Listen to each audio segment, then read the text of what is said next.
Have a seat, today's tea is bitter, but still sweeter than the price the villain in this story is about to pay. May's red ledger has just turned to a new page. Are you ready to claim justice with Reddit revenge tales? Would you sign the house papers next week if over dinner your husband dropped this? My 19-year-old is moving in full-time. I froze. No heads up. It felt like a gut punch. Home is my sanctuary, not a surprise hotel. I'm not saying no to his son. I'm saying no to being blindsided. Because one decision at the kitchen table can wreck peace of mind, budgets, and sleep. If this is how big things land now, what's next? More curveballs without consent. Tonight I draw a line. Boundaries, ground rules, buy-in, or we hit pause. Tell me, would you swallow it and smile or ask first, and decide together? Your call sets the tone for this family. I'm Nora, 42. Second marriage tucked into a quiet cul-de-sac outside Austin. I run operations at a busy dental practice. Steady hands, clear plans. Daniel and I met after two people tired of noise decided to try kindness again. He showed up for the small things, checked my tire pressure in the rain, remembered my mother's birthday without a reminder. I learned to exhale in his car on late drives, fingers laced, radio low. He is a good man, and a present father. Logan is his son from a previous marriage, 19 polite, a young adult balancing community college, with shifts at Chick-fil-A. I have no children, but I have a home I protect. What makes us work is simple. We said we would ask first, and decide together.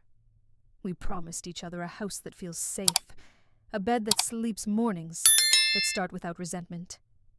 So when the line about moving in landed like a stone, it shook more than furniture. It touched the rules of love we built.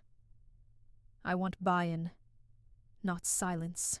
Tonight we will talk. I am not angry, I am alert. Respect lives or dies right here. The promise to ask first is still warm in my chest. Early evening, we're at the kitchen island after dinner. Just me and Daniel, plates edged to the side. The faucet dripping, the clock ticking. I wipe a crumb trail with my thumb and say softly, "Can we talk about what you said?" He nods, then shrugs. He's my son. He needs a bed. It's obvious. Tick, tick. In my head, this doesn't sit right with me. His obvious, his blood. My obvious, his consent. I taste the word selfish on my tongue and hate that it shows up before my voice. I swallow it. If I push now, I become the woman who hates his kid. If I stay silent, I become the woman who disappears in her own kitchen. He stacks the plates. Porcelain kisses porcelain. I steady my glass so it doesn't rattle. Two truths crowd the same square of counter space, breathing hard. I want to say, not without a heads up, not without boundaries, not without buy-in. The words rise hot and ready and stop at my teeth. He looks at me and asks, "So, what do you want me to do?" I hold his gaze. I don't explode. I don't vanish. I let the silence carry the weight. His last question lingers in the quiet. Near midnight, I'm at the sink in our kitchen. Daniel is in the den scrolling scores, and I'm rinsing plates, the faucet ticking against porcelain. I open my bank app and watch due dates stack electric on the 12th Wi-Fi on the 14th. An email pings with the Walmart pickup receipt. We still need to keep the lights on. Stability before escrow isn't a slogan. It's cash flow sleep and not living on fumes.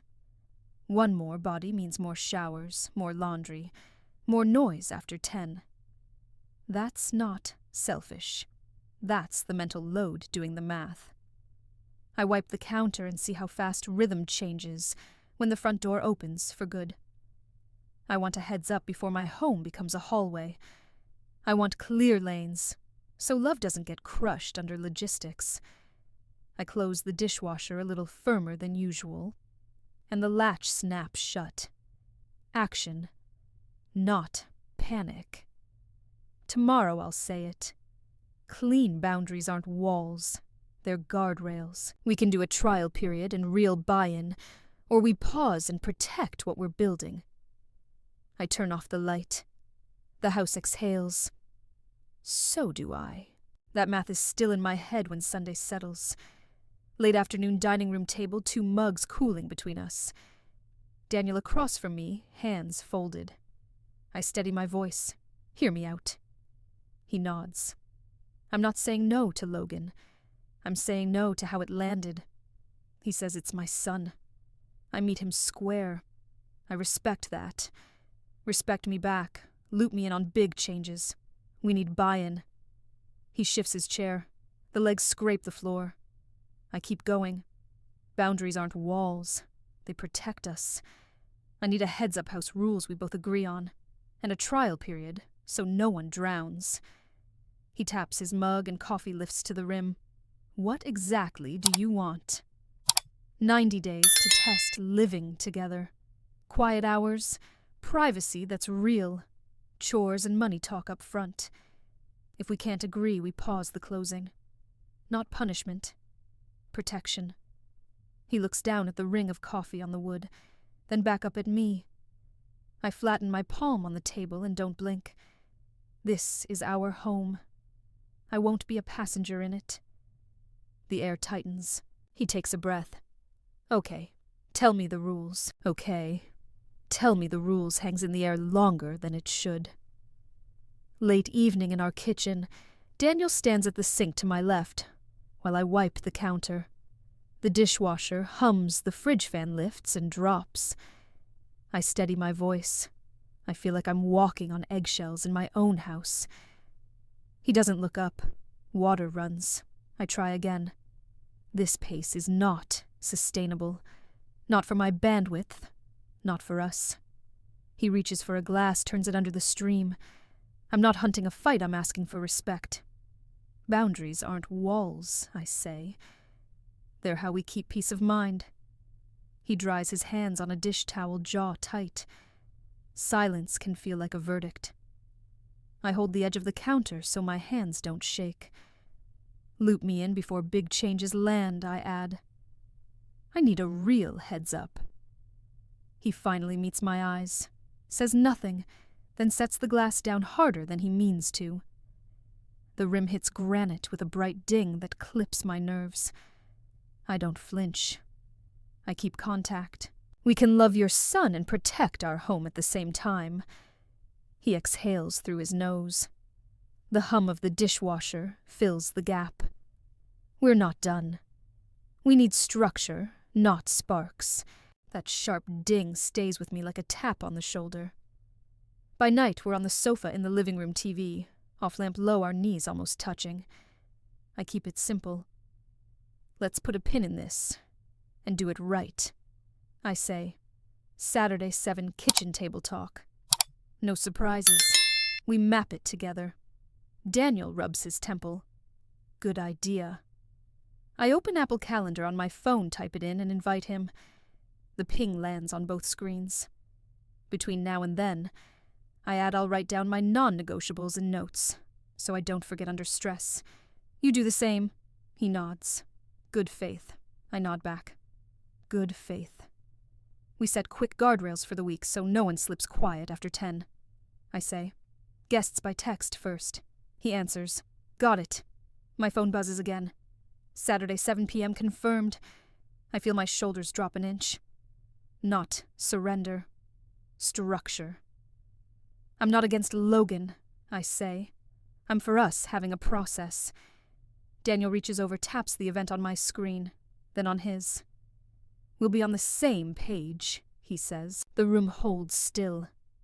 We finally have a place to put the hard thing, and a time to face it. That calendar ping still sits in my ear. Sunday morning, the house is quiet. Daniel runs to the store while I move through rooms with a trash bag and a damp cloth. Hallway first, then the small bedroom by the window.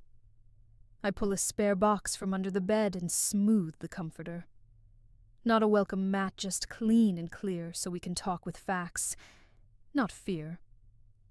I open the closet, make space on one shelf, and shut it gently. In the kitchen, I wipe the island and set down a small notebook I actually use open to a blank page. I hang the chalkboard by the pantry and write, "Ask first. Decide together."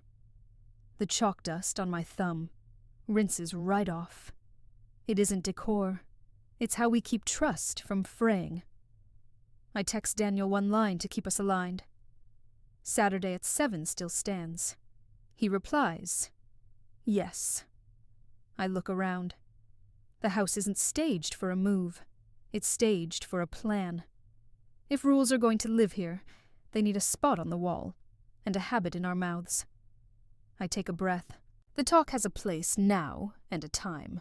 That chalk dust is barely gone when the doorbell rings. Early afternoon at the front door, sun hot on the porch. I open it to Logan on the step, a paperback tucked under his arm, and a gray duffel biting into his shoulder.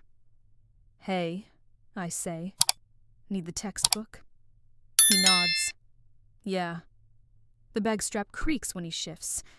Tile catches a scuff when he sets one corner down inside the entry without thinking. I glance at the bag, then at his face. The kid looks tired but careful. "You okay?" He answers fast. "Yeah, all good." His fingers hitch the strap higher. Daniel walks in from the driveway and stops 2 steps behind him. "Grab your book and we'll head out," Daniel says. I step back to give space and tilt the paperback toward Logan.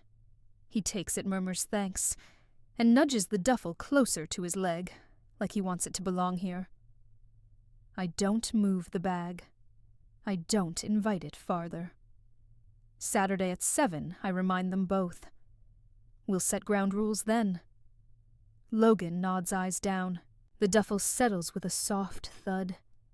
I hear what the bag is saying even if he won't. That soft thud of the duffel lingers. Near dusk on the back patio sky going pink, I sit with a cold glass of water and my phone. I open notes because clarity beats guessing. I type 3 anchors first. Clarity, consent, consistency. Clarity means who decides what without power games. Consent means big changes come with advance notice. Consistency means we use the same process every time, not only when it's easy. I add the parts that protect a home space and budget out loud privacy, and lights low by 10 guests announced with a quick text. First a 90-day trial with check-ins at 30, 60, 90. If Logan has no income, he pulls his weight with chores until he does. I stare at one word and make it bold buy-in. Then I swap it for the phrase I really mean be on the same page. I set the phone face up so I don't move the goalposts later. Ice shifts in my glass. I breathe and pick steadiness over suspicion. Tomorrow at 7. We speak as partners. If we can't, we don't sign. Clean line, clean choice. That line about being on the same page carries me to the island at exactly 7. Saturday evening, lights low, just me and Daniel shoulder to shoulder. Water glasses on cork coasters, the AC, a soft hum. I turn my phone so we both can see. Name it, to tame it, I say. I feel anxious and left out. I need advance notice on big changes. He nods once. I'm sorry for the late notice. Hearing it helps. I read steady plain clarity who decides what. Consent, no surprises. Consistency, same process, every major call. Space and budget named out loud. Privacy and lights low by 10. Guests announced with a quick text first. 90-day trial with check-ins at 30, 60, 90. If no income chores until there is. He listens, forearms on the counter. Ground rules, I say. Not punishment. Protection. He reaches for his glass and sets it down too fast. Water climbs the sides, then settles. I can do that, he says. We hold space. We stay on the same page. I meet his eyes. Ask first. Decide together. He nods slower now. Let's do this right. I slide the phone to the middle so the plan belongs to both of us. Next comes keeping it. What we promised at the island needs a door to live behind. 10 minutes later, we are in the short hallway by the small bedroom, evening settling just me and Daniel. Shoulder to shoulder, talking low, so the house stays calm. I touch the doorknob and say, "If Logan lives here, this is his room." We knock and wait. I lift my hand and give 3 clean taps. 1, 2, 3. He nods and does the same. No walking into each other's rooms, I add. We ask before we enter. We leave phones and laptops alone. He says agreed. I point toward the hall clock. Quiet hours start at 10 and run to 7. If someone slips, we remind and reset. No attitude. He says fair. In the foyer, I hold up my phone. Guests get a quick text first, so no one is surprised. He answers, "Got it." The bathroom light clicks on and off as I test the switch. Privacy means doors, time, and stuff are respected, I say. He looks at me steady. "Deal?" I say it back. "Deal." My knuckles brush the doorframe as I pull my hand away. Simple rules. Clear air. Now the rest has somewhere to land. That word deal still sits warm in my mouth. Later that night we moved to the dining table, 2 phones on the wood, just as the overhead lights soft. I open my banking app while Daniel checks his. Groceries get split by ability, I say. If Logan does not have income yet, he pulls his weight with chores. Daniel nods. Trash night lawn on Saturdays. Dishes on rotation. I send him a $1 test through Zelle with the note household, so we can label future contributions cleanly. His phone buzzes, and he taps. Accept. Sunday evenings we do a quick review. I add. What worked, what did not, what needs adjusting. He leans in. No shame. Just facts. I point to the list we made earlier, and we do not owe each other a parade for doing basic housework. We say thanks, but no scorekeeping. He smiles at that. Agreed. I set a repeating reminder on my phone. He mirrors it on his. If money gets tight, we talk before anyone says yes to new costs, I say. He meets my eyes. We are on the same page. The words land and stay. It is not romantic. It is respect, and it feels like oxygen. Those words same page are still warm when my phone buzzes. Early Tuesday evening in the living room, lamp on. I'm folding a throw blanket while Daniel steps in from the hallway with his phone in his palm. Logan asked if he can crash one extra night. He says turning the screen so I can read. The message is short and careful. I meet Daniel's eyes. Thanks for the heads up. He nods. Your call with the rules. I keep it simple. Yes, with ground rules. Quiet after 10. Dishes rinsed. Shower done before 9. He types exactly that and hits send. A reply lands. Got it. Thank you. An hour later, the front door latch clicks, and Logan comes in sneakers quiet on the entry tile. Hey, I say. Text next time, same as this, and we're good. He says I will. He carries his backpack down the short hall and pauses. Anything else? Just be kind to the walls. I answer. They like sleep. He smiles without pushing it and disappears into the small room. The click of that door is light, not secretive. Daniel looks at me over the back of the sofa. That felt different, he says. It did. It felt like adults. That small win holds until the clock creeps past 10. Near 10:18, upstairs in bed with the lamp low, I hear laughter float up from the kitchen. Not loud, just stacked. I slide my bookmark in pad down the hall and stop at the stair landing. We're the kitchen below, when late already past the guardrail, with who Daniel and Logan side by side at the island. What finishing nachos, 2 plates, and a half-empty salsa jar. The microwave clock flashes 10:19. I walk down. Rest my fingertips on the counter and point at the numbers. Quiet hours, I say calm. Daniel lifts his hands in a small surrender.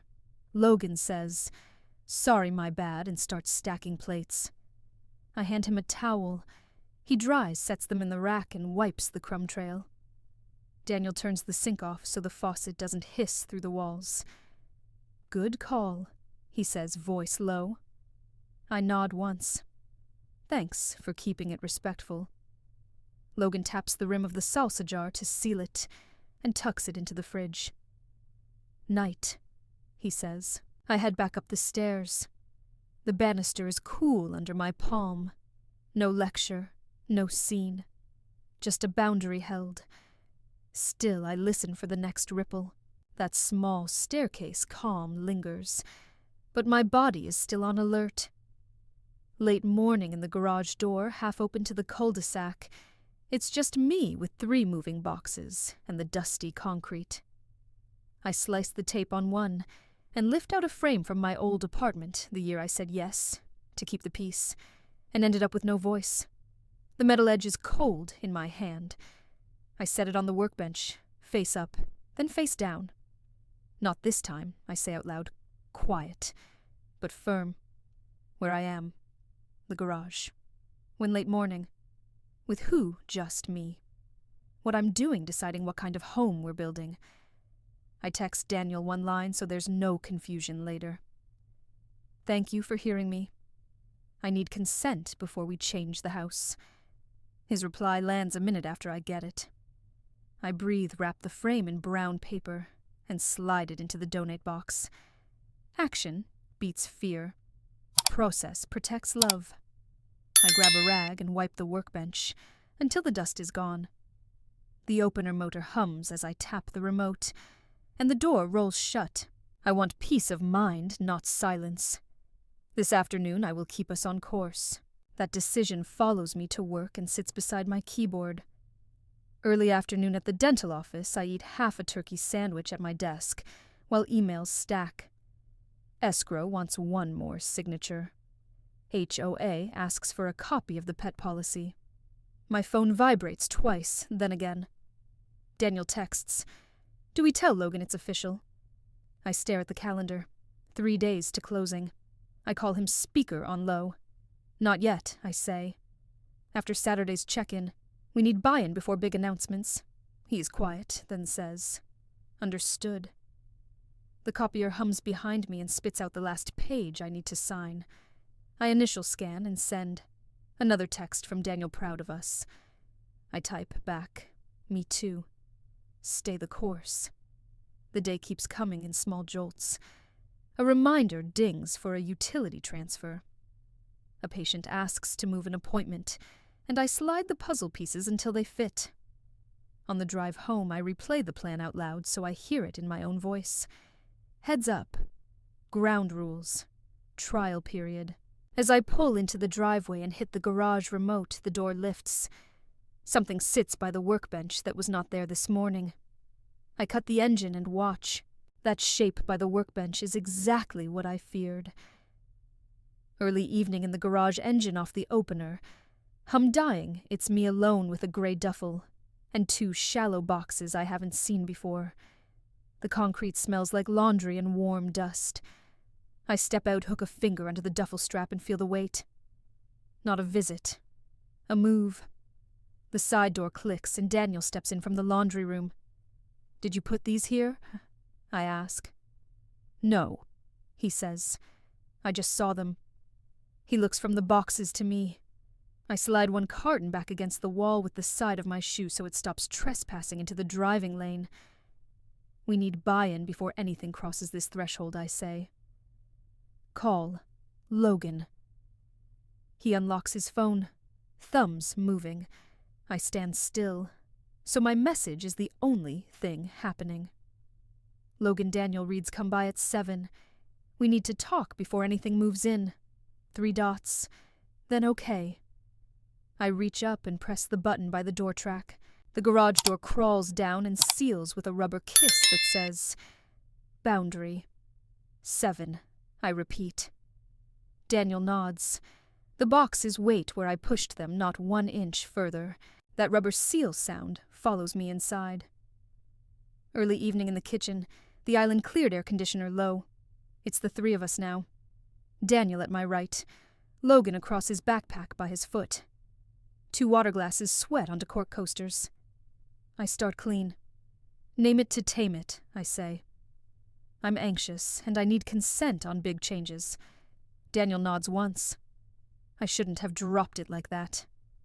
I turn to Logan. I'm not against you. I'm against surprises. We're building a process that protects everyone. He stares at the rim of his glass, then at the backpack strap, twisting it once. Daniel lifts his chin. Ground rules stand, he says.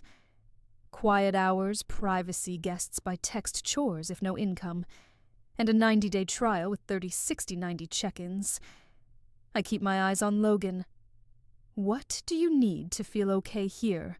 What works? What doesn't? He clears his throat.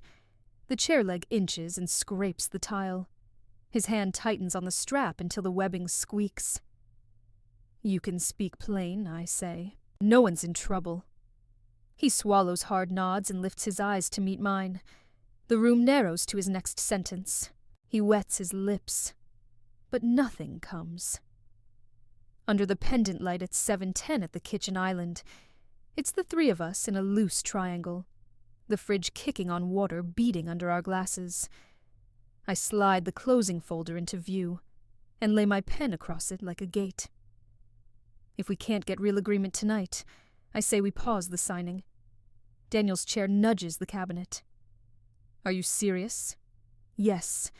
Not punishment, protection. We need stability, sleep, and consent. I look at Logan. I'm not shutting the door on you. I'm shutting the door on surprises. Daniel folds his arms, then drops them. The pen rolls, and I stop it with 1 finger. Advance notice. Ground rules. A trial period, I say. Otherwise we hold. Daniel's jaw works. He doesn't fire back. Logan twists his backpack strap until the webbing squeaks. I plant my palm on the folder and keep my voice even. This is our home. I won't be a passenger in it.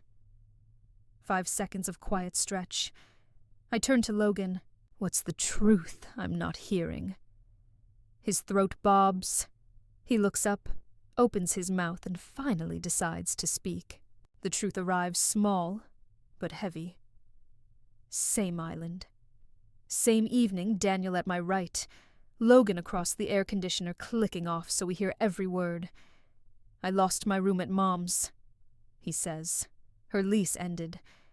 I've been on friends' couches. He grips the strap and pulls the backpack to his shin like a shield. Daniel's hands flatten on the counter. You didn't tell us. Logan shakes his head. Didn't want to make it a thing. My shoulders drop, not in defeat, in direction.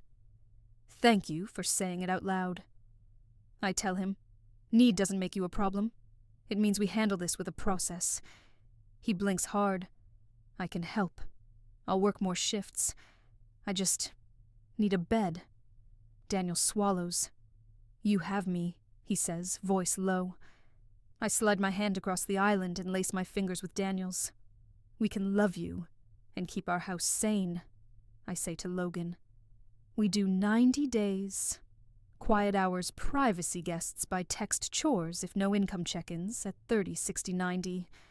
No surprises. He nods fast. Okay. The backpack sags to the floor with a soft drop. I squeeze Daniel's hand once. The problem isn't people. It's that we skipped the process. The problem isn't people. It's that we skipped the process. That line sits between us like a spacer. By later evening, we've drifted to the back door. Porch light on the 3 of us. In a small triangle, hinges faint night air pushing in. I go first. I'm sorry I took your surprise as disrespect, I say to Daniel. I heard no choice instead of, I'm scared for my kid. He nods once. I'm sorry I blindsided you, he answers. You deserved a heads up. I look at Logan. I'm sorry I froze when I saw the duffel. That wasn't about you. It was about how it landed. He shifts his backpack off his shoulder and sets it by his shoe, not past the door line. I'm sorry I tried to slide in quiet, he says. I didn't want to make noise. Daniel reaches across the gap and covers my hand on the door jamb. His other hand touches Logan's shoulder. No speeches, just ownership. So we fix the system, I say. We build clarity, consent, and consistency, and we practice it. Daniel points toward the pantry. Let's put it where we can't ignore it. I nod. Logan nods. The apologies have a home now. Next, we make the rules visible. Those apologies need legs, not wishes. 10 minutes later, we stand shoulder to shoulder by the pantry chalkboard. Clean kitchen quiet, except for the fridge hum. I pick up the stub of chalk. Clarity, I write. Who decides what? Daniel says consent, and I ask first. Decide together. Logan says consistency, so I print same process, every big change. I keep going plain English, no fluff privacy, and quiet hours. Guests by text first.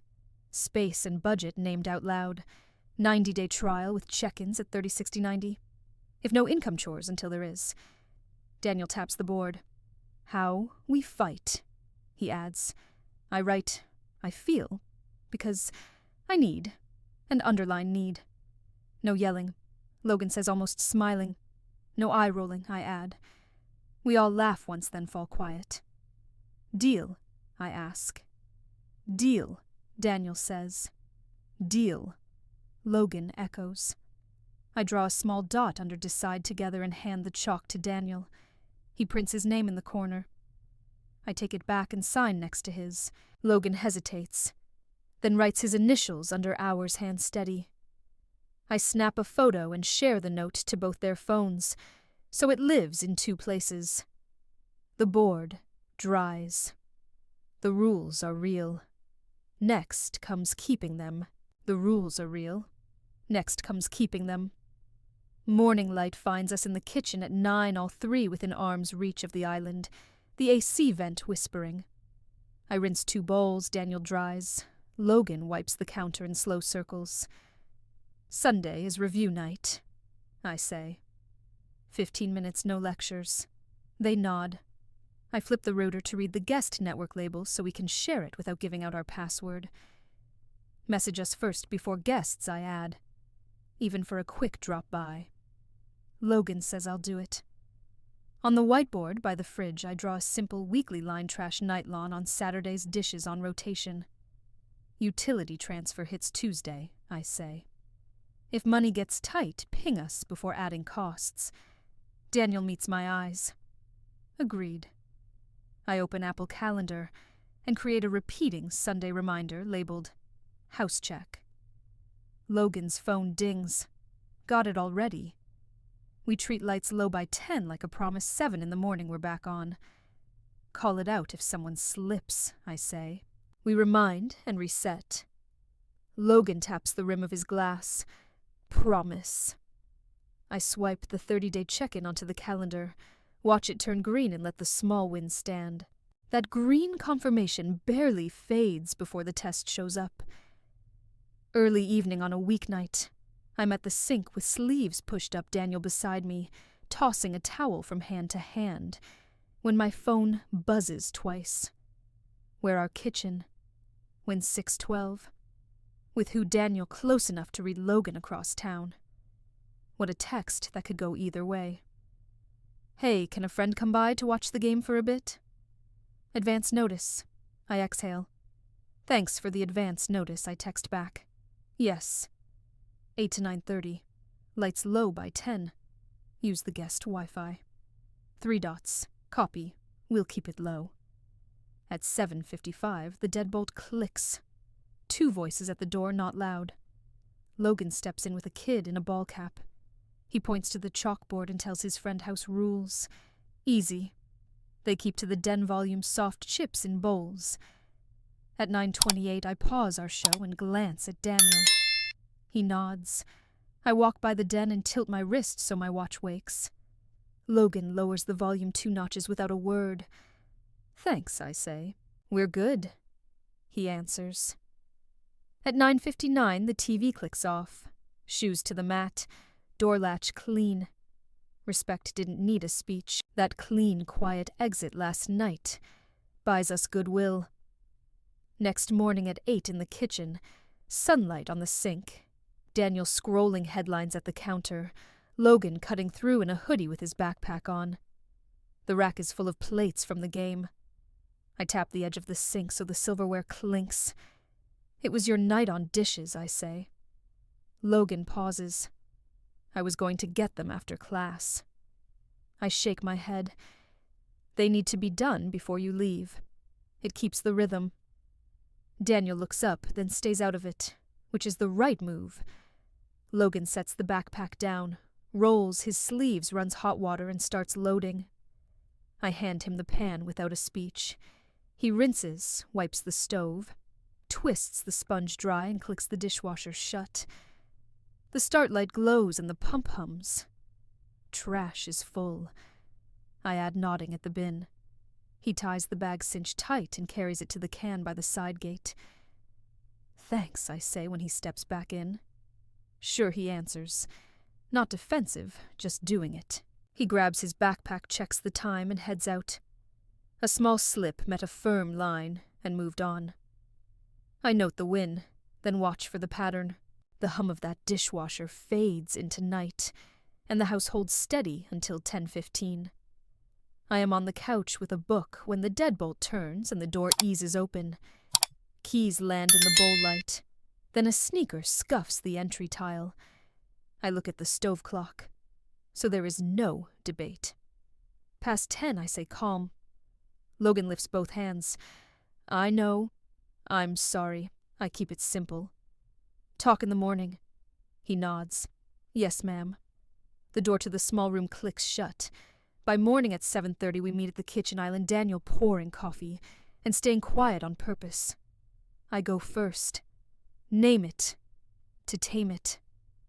I feel anxious when quiet hours slip, because sleep is how we keep peace of mind. I need predictability. Logan looks me in the eye. I blew it. I'll fix it. He pulls out his phone, sets 2 alarms for 9:30 and 9:50, then shows me the screen. If I'm out, I leave at 9:40.